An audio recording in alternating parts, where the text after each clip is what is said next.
that people are worried about the effect, amongst others, of the introduction of the living wage upon the agricultural industry, because most of those employed in the agricultural industry are employed at the minimum wage, and the thinking has been that if you introduce or require people to pay the living wage, you will put those agriculturalists out of business.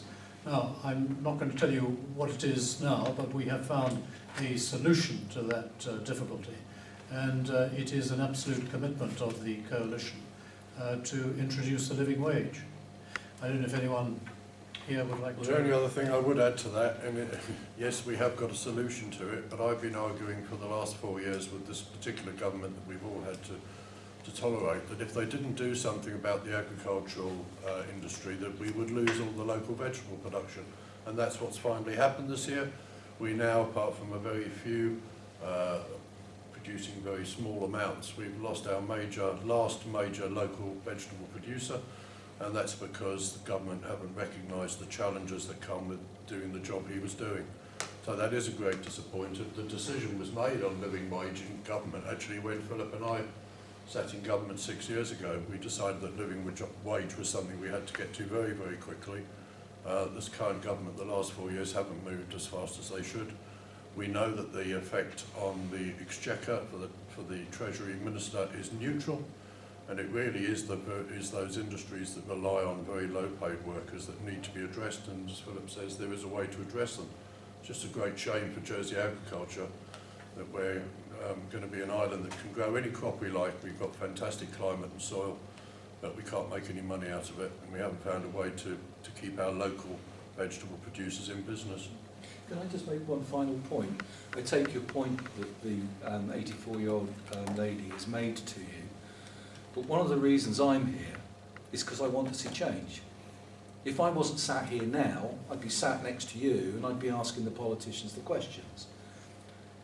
I've put my name on a piece of paper and have committed myself to work with a team of people to try and make change. And one of the issues, I can tell you now, that I will be very strong on, is getting living wage in.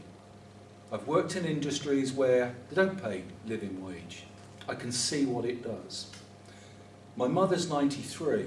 She lives in the UK, and whilst I'm very fortunate that she doesn't have caring, I'm very much involved with what she does and also talking to the UK government. So I know what that's like as well. And the other thing is, we're not all privileged. We're not all the same chums, as you said. I came from a council estate, the biggest in the UK. I didn't leave school with very many qualifications, but this sounds like the BAFTA Awards, doesn't it? But I worked myself through. And the reason I'm here is to try and convince you and others that I'm genuine, and I'm going to work hard if I'm elected to put social injustice right. And it is iniquitous that we've got food banks. We shouldn't have people that don't have a home, that don't have a roof over their heads. And I tell you, I will put everything I have into it to see if we can make social justice one of our key policies, which it is.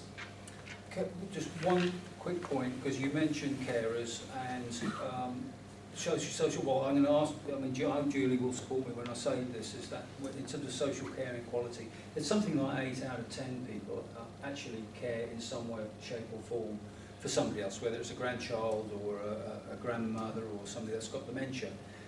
What we will be putting in our manifesto, and I hope Sir Philip doesn't mind me saying it, is that we have a carer strategy now. But it's on paper. It needs to be in law, it needs to be legal, and it needs to protect people. And we are going to be committed to that, because it's something that is, I think, close to all our hearts, making sure those that care for people are protected, especially the young, who often have to care for siblings and parents as well. And they need to be protected to ensure that their lives aren't decimated or destroyed by the unfairness at times of having to look after somebody in their family, even though they may be much loved. Thank you, Steve. Well, I just say one yes. There's no doubt, the question is absolutely right.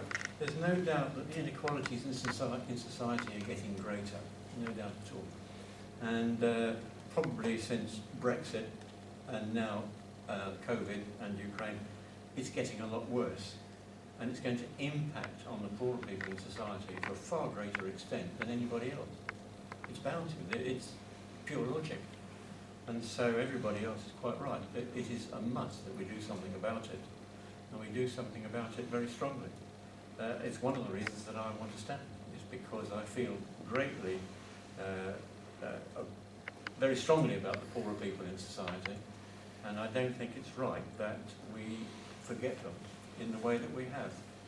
And the government certainly hasn't been listening to anybody, which is why Nick made the point about the voter apathy, and it is getting a lot worse, but it's not only with the poor people, it's also with people who have a perfectly good living and more, and they are just saying, no, we're not bothering. There's a total disconnection. Could I just ask you about this, the mythical...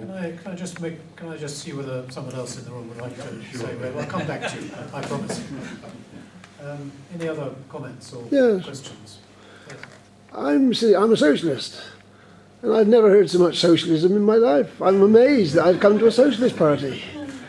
Is that what you are, really socialists? You want to redistribute wealth, have a fair society?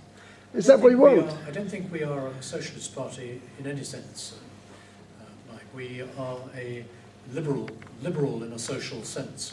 That's what we subscribe to. And it's not surprising that you've heard a lot of liberal policies coming from the mouths of the candidates this evening.